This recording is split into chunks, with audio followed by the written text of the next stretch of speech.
All right, we are just a couple of weeks away from the World Cup. Yeah, I think at least a couple of weeks still. I think the first game, don't quote me on this, the 16th? But yes, there has been a little bit of rumblings and problems going on with the World Cup here in North America. Today, we're checking out the problem with NFL stadiums hosting the World Cup. This one coming from Subtext Insider. They got 175 subs. You guys go show them some love. I'll have a link down in the description below. This video came out about 3 months ago, so I'm not too sure if the information is super relative, but we're gonna check it out anyway. 2026, the biggest sporting event in June 2026, the biggest sporting event on the planet lands in America. 104 matches across 16 stadiums in 3 countries. 11 of those 16 venues were built for American football, not soccer. An NFL field is 25 feet too narrow for a World Cup match. FIFA requires a playing surface measuring 105 meters long and 68 meters wide. An NFL field measures 120 yards long, but only 53.3 yards wide. That width difference creates a cascade of problems.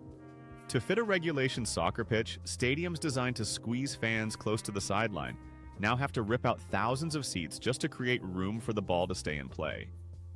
The World Cup... Wait a second, really? Usually on the football field, there's, from where the sideline is, there's like a solid another 10 yards or so of grass that goes up to kind of like the seating area. Final will be held at MetLife Stadium in New Jersey on July 19th, 2026. Every American venue must meet FIFA specifications by tournament kickoff. That gives stadium operators roughly 6 months to transform arenas built for a completely different sport into world-class soccer venues, watched by an estimated 5 billion people globally. I'm so curious to see how they do this. MetLife Stadium outside New York City seats 82,500 for football games. But the current soccer configuration allows only a field 70 yards wide, 5 yards short of FIFA's 75-yard requirement. Yikes. To widen the field, MetLife is removing 1,740 permanent seats from the stadium's 4 corners. Really? Construction crews are demolishing sections of the lower bowl and replacing them with modular steel composite seating that can be installed for NFL games and removed for soccer matches.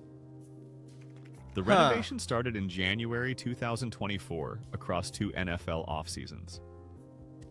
New Jersey... I had no idea that this was going on. They had already been working on this? $30 million in public funds to plan the project. MetLife's challenges are the easiest to solve. Okay. Other stadiums face far more complicated obstacles. Oh, I want to go to SoFi Stadium, that one that they were just showing. It's like, I think, one of the newest stadiums here in the States for football. It's in LA. It's supposed to be really nice, though. Hopefully I can make my way out there and go to a game one day. At AT&T Stadium in Dallas, the playing surface sits so low that there is no room on either side to widen the field at ground level. Okay. The solution is to raise the entire playing surface 15 feet into the air. Workers will remove the artificial turf, build a temporary platform above the existing floor, and install natural grass on top. This elevation creates enough space for the wider pitch, but eliminates several rows of lower bowl seating. Okay. The stadium's capacity drops from 100,000 to approximately 90,000 for World Cup matches. Taking 10,000 seats Cowboys out. owner Jerry Jones is spending $295 million on renovations. The grass itself presents another layer of complexity. All 11 American NFL stadiums use artificial turf because it holds up better under the punishment of 300-pound linemen and can accommodate concerts between games. But FIFA has required natural grass for World Cup matches since the tournament began.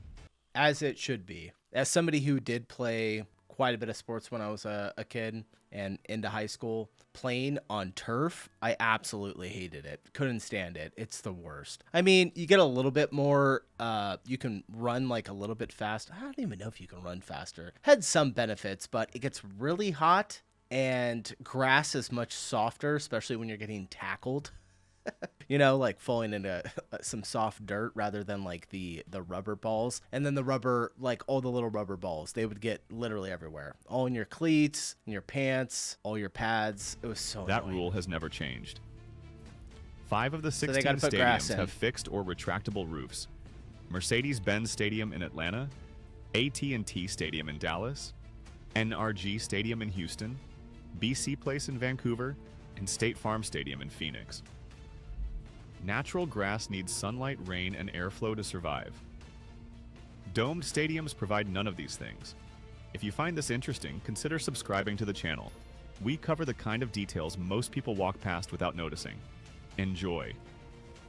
FIFA commissioned researchers at the University of Tennessee and Michigan State to solve the indoor grass problem.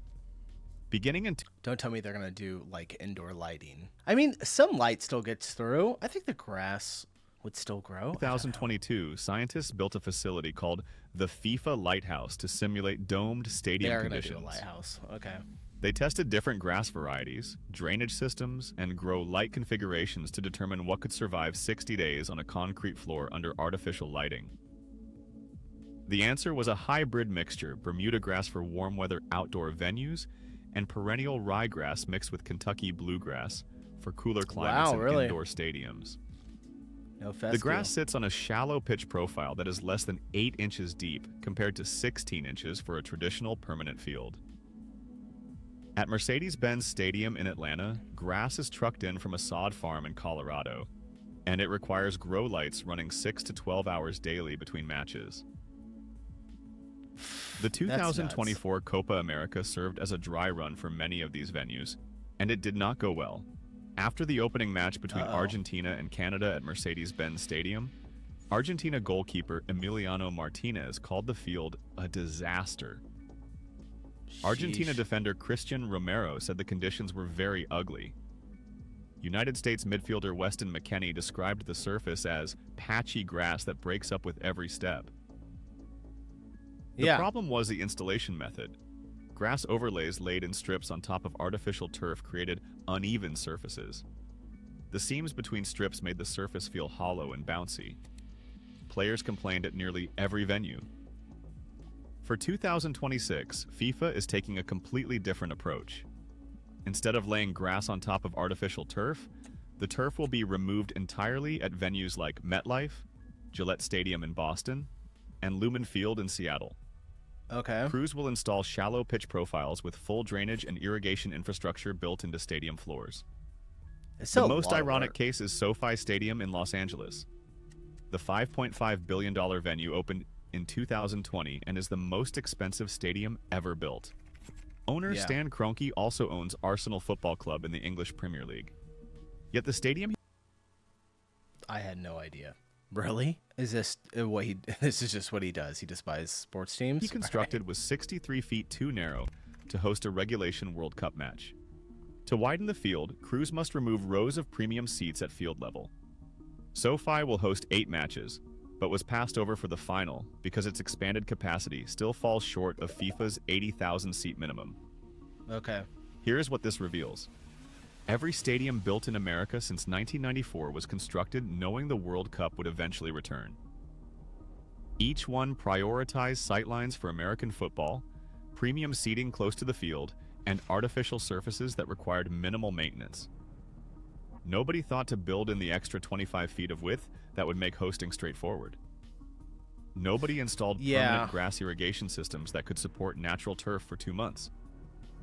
Now those decisions cost hundreds of millions of dollars. MetLife is demolishing and rebuilding 4 corners.